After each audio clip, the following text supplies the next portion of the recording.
अवंतिका के आने के लिए कुछ चीजों का इंतजाम करो। और हाँ, याद रखना दामाद जी भी साथ में ही आ रहे हैं। जाओ जाके तैयारियां करो। जी पापा, डैड हमेशा यही कहते हैं कि जब रिश्ते जुड़ते हैं तो दो लोगों के बीच नहीं, दो परिवारों के बीच में जुड़ते हैं। और जब ऐसे रिश्ता होता है तो दो परिवार एक हो जाते हैं। शादी के बाद अवंतिका पहली बार घर आई है। उसे क्या महसूस हो रहा है ये मैं समझ सकती हूँ।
अवंतिका, माँ,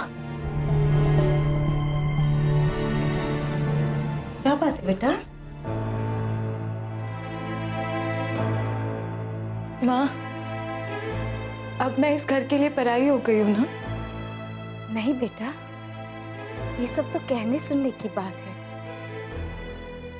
किसी भी लड़की का रिश्ता मायके से मरते दम तक नहीं टूटता।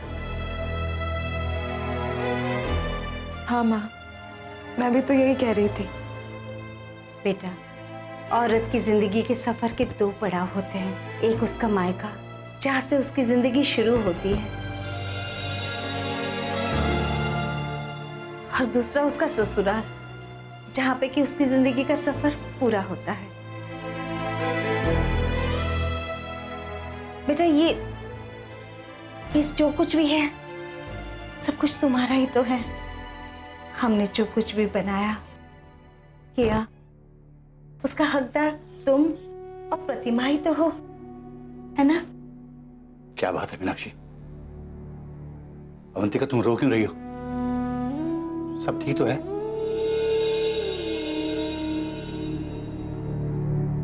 अवंतिका, तुम्हें थोड़ी सी खरोच भी आ जाए तो मैं... क्या बात है? तुम अपने ससुराल में तो खुश हो ना? पापा, कोई बात नहीं। फिर बात क्या है? मीनाक्षी, तुम ही पूछो, मुझे तो बता नहीं रही। इसे पूछो कि बात क्या है। मैं जानती हूँ पापा, आप हमारी आंखों में आंसू बिल्कुल नहीं देख सकते, इसलिए तो आपने हमारी छोटी छोटी खुशियों के लिए भी खुद को जला दिया। उसका क्या मतलब है बेटा? मैं समझ नहीं पा रहा।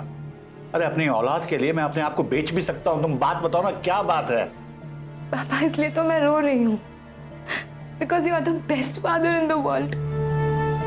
मैं इसलिए रो रही हूँ क्योंकि आप लोगों ने हमारे लिए अपनी पूरी जिंदगी गंवा दी,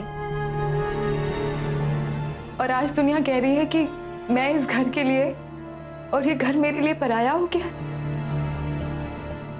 नहीं बेटे, वो एक जमाने की बात हुआ करती थी। जमाना बदल गया बेटे। बेटी हमेशा बेटी ही रहेगी, वो कभी बदल नहीं सकती बेटे। माँ बाप के लिए उसकी औलाद हमेशा औलाद ही रही थी। बेटा, जिस रिश्ते में जितना बड़ा त्याग हो, वो रिश्ता उतना ही बड़ा कहलाया जाता है। तभी तो बाप और बेटी का रिश्ता सबसे महान कहलाता है, क्योंकि एक बाप ही होता है जो उसे पलकों पे बिठाए रखता है, उसे अपने सपने की तरह वो जीता है, उसे पढ़ा लिखा कर काबिल बनाता है, और फिर एक दिन उसका हाथ किसी और के हाथ में सौंप देता है।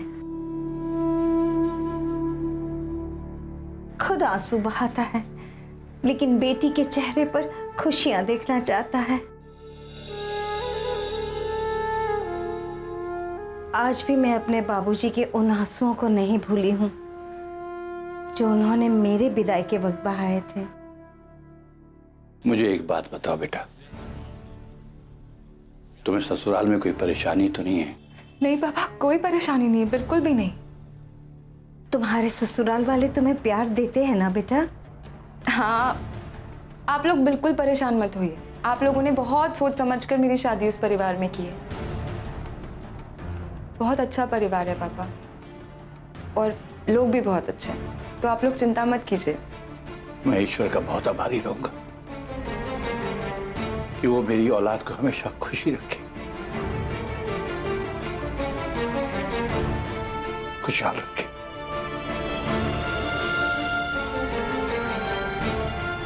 और एक बात बेटा, कभी भी कोई मुश्किल हो, कोई परेशानी हो, कभी अपने माँ बाप से छुपाना नहीं।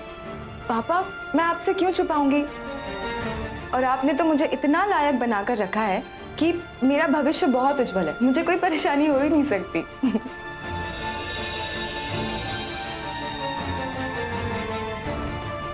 चलिए बाहर चलते हैं, दामाद जी अकेले बैठे हैं। अरे हाँ, मैं तो भूल ही गया था।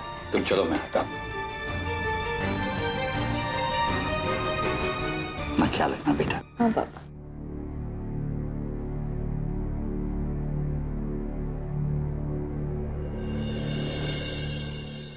हाँ बेटा, ठीक ठाक पहुंच गए ना दोनों? अरे बेटा, फोन करके बता तो देना चाहिए। हाँ, मैं समझता हूँ बेटा। हाँ, अच्छा सुनो, समधी जी को बता देना कि तुम दोनों को शाम होने से पहले घर पहुंचना है। बेटा जल्दी निकल आना, देर नहीं करना है। ओके बेटा। सिद्धार्थ और बहू वहाँ ठीक ठाक पहुंच गए हैं, तुम बेवजह चिंता कर रही हो। डैड, मैं भी भैया भाभी के साथ जाना चाहती थी, पर आप दोनों ने मना कर दिया। अरे अंजलि, समझने की कोशिश करो। बहू यहाँ से पहली बार ही तो मायके गई है। अगर हमने तुम्हें उसके साथ भेज दिया होता तो तुम अपने भाभी के साथ ही लगी रहती, और उन लोगों को लगता कि हमने उन पर नजर रखने के लिए भेजा है तुम्हें।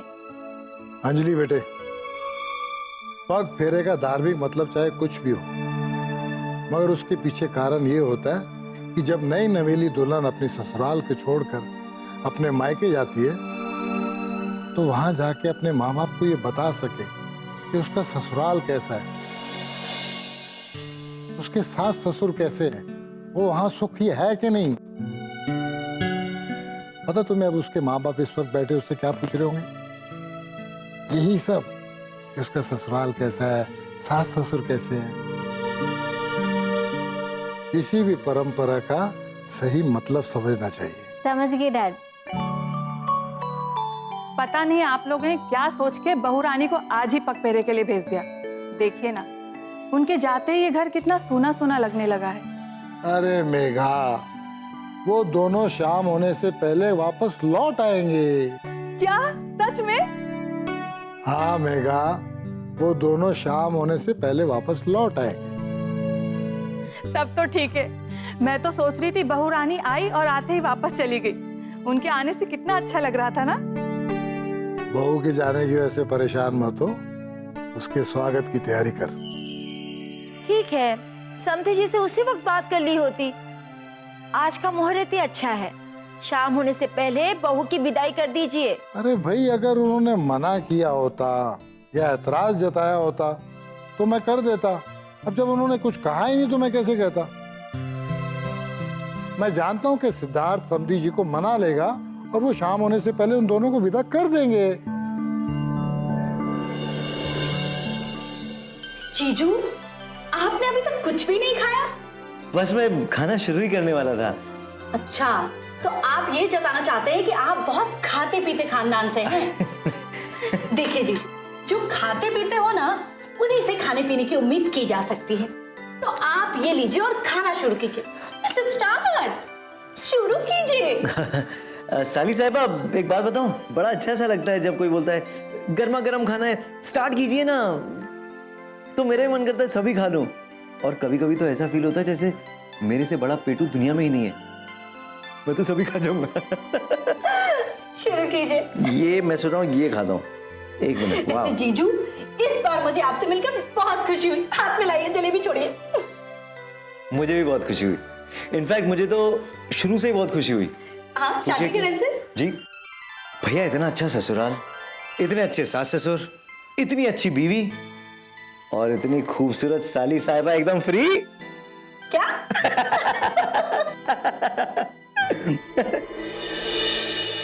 हाय। अरे देवयानी दीदी, मैं सोच ही रही थी कि आप अभी तक क्यों नहीं आई। जीजा जी, ये एडवोकेट देवयानी है, दीदी की बचपन की दोस्त है। नमस्ते। नमस्ते। और कैसे हैं आप? मैंने सुना आप आ रहे हैं तो खुद को रोक नहीं पाई। अरे सीधे सीधे कहिए ना। आपने सुना अवंतिका आ रही है, ऐसी आप अपने आप को रोक ही नहीं पाई, है ना?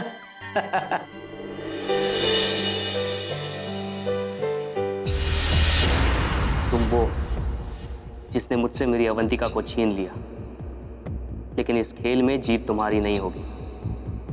पिछले कई सालों से मैं पीसीएस की प्री में क्वालिफाई नहीं कर पाया, लेकिन मैंने हार मानना नहीं सीखा। और अवंतिका तो मेरा जुनून है, उसके मामले में तो मैं हार मान ही नहीं सकता। एक दिन मैंने तुमसे अपनी अवंतिका को छीन नहीं लिया ना, तो मेरा नाम राकेश नहीं।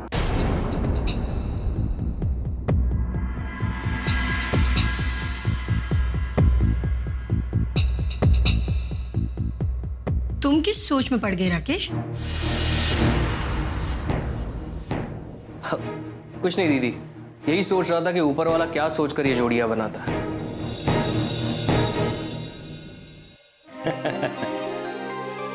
नमस्ते आंटी। अरे नमस्ते बेटा। नमस्ते आंटी। अरे नमस्ते देवयानी। राकेश कैसे हो भाई? अवंतिका कहाँ है? अपने कमरे में है, जाओ मिल लो। जी आंटी, मैं मिलकर आती दीदी मैं भी चलता हूँ। हूँ। ओके चलो। ठीक है, मैं मिलकर आती हूँ। पापा। हाँ बेटा।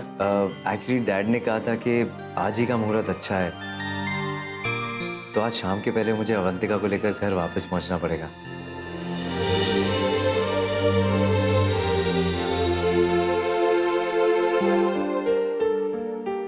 कोई बात नहीं बेटा, जैसा समझी जी चाहेंगे बिल्कुल वैसा ही होगा।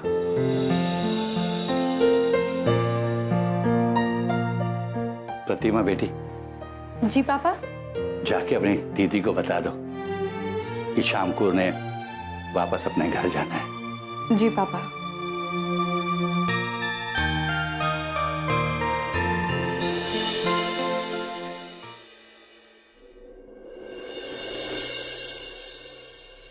अवंतिका। देवयानी, कैसी हो? मैं ठीक हूँ, तुम कैसे हो? मैं ठीक हूँ। ससुराल जाकर भूल गई ना मुझे? अरे तुमसे किसने कहा कि भूल गई? तुमने मुझे फोन करके बताया कि पग फेरा के लिए तुम आज आने वाली हो। अरे मुझे खुद ही पता नहीं था, जो भी प्रोग्राम बना वो आज ही तो बना। और मुझे पता था ये खबर ना तुमसे छुपने वाली नहीं है।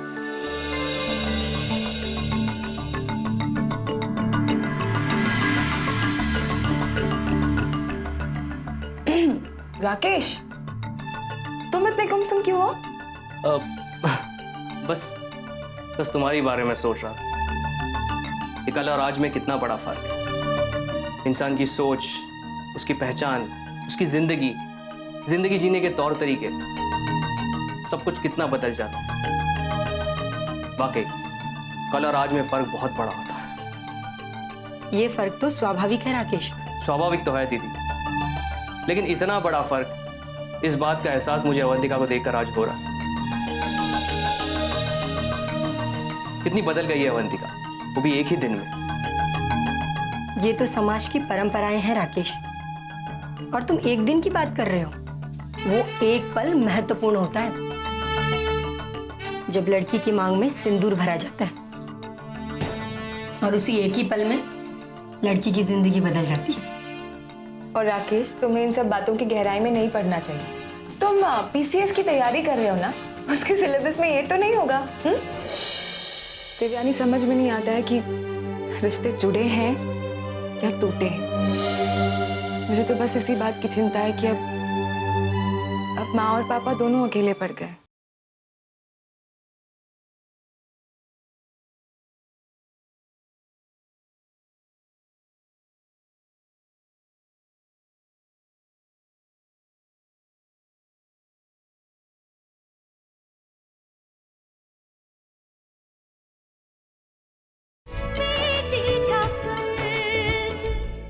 अब तुम ही समझाओ अवंतिका इसे। इतने सालों से राकेश पीसीएस की तैयारी कर रहा है और अभी तक प्री में भी नहीं निकल पाया है। दीदी, सबकी तकदीर एक जैसी नहीं हो। कुछ लोग बिना कोशिश किए ही सब कुछ पा लेते हैं, जबकि कुछ लोगों को संघर्ष करके सब कुछ हासिल करना पड़ता है, चाहे जितना संघर्ष करना पड़े। जिसे मैंने चाहा है उसे मैं हासिल करके रहूंगा। जिसे चाहा उसे मतलब? अब वो मेरा मतलब पीसीएस, जो मेरा सपना है। चाहे जितना संघर्ष करना पड़े, मैं उसमें कामयाबी हासिल करके रहूंगा। हमारी शुभकामनाएं तुम्हारे साथ और इस खुशखबरी का इंतजार हम सब करेंगे।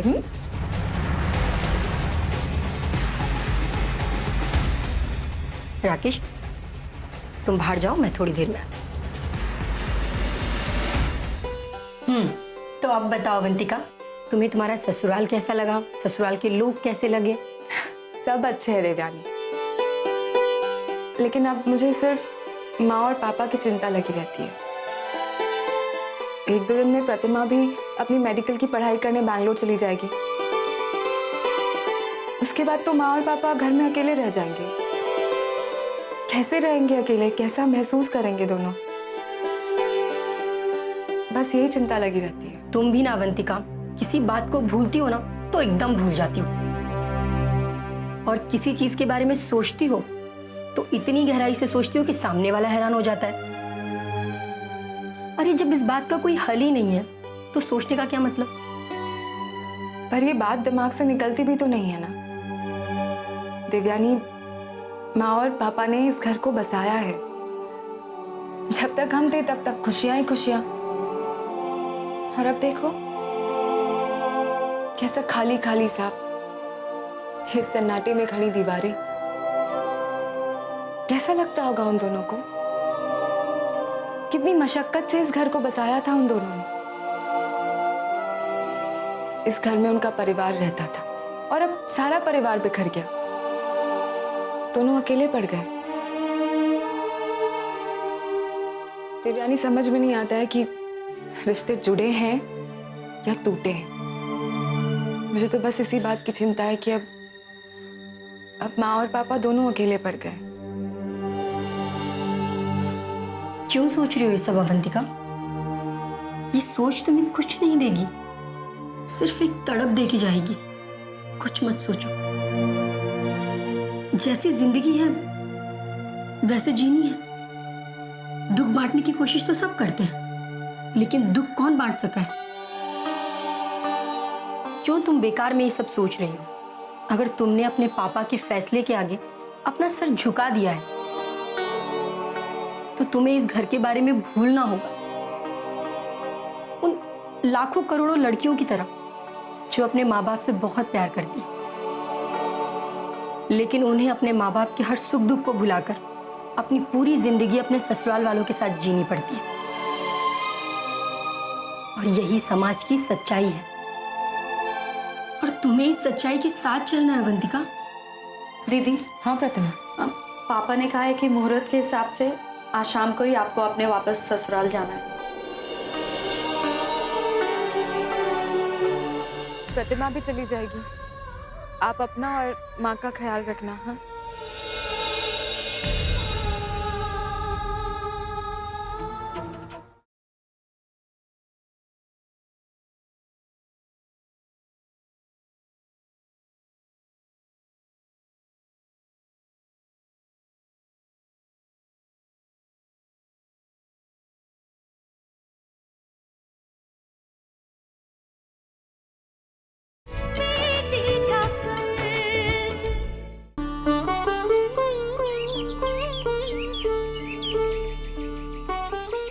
बेटी मेरी तो ईश्वर से बस यही दुआ है, तुम लोग जहां कहीं भी रहो हमेशा सुखी रहो।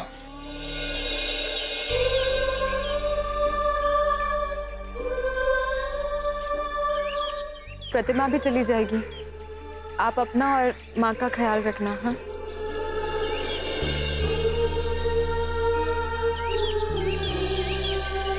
तुम चिंता मत करो बेटे। देवयानी, तुम्हारे अलावा मैं ये जिम्मेदारी किसी और को नहीं सौंप सकती।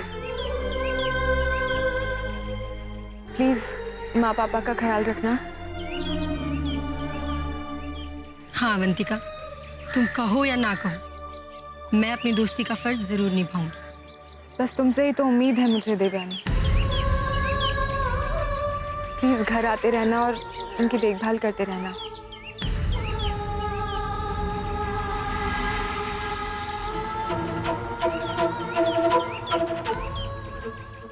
तकदीर न जाने कौन सा खेल खेल रही, लेकिन तुम बेवजह अपने माँ और पापा के लिए परेशान हो रही। इनकी देखभाल तो तुम्हें ही करनी है। इनकी तकदीर से ना सही, मेरी तकदीर से तुम्हें वापस आना है। मेरी तकदीर में तुम हो, तुम्हें वापस तो आना है अवंतिका। बस उस वक्त का इंतजार करना है जब तुम मेरे लिए वापस लौटो।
सुखी रहो बेटा।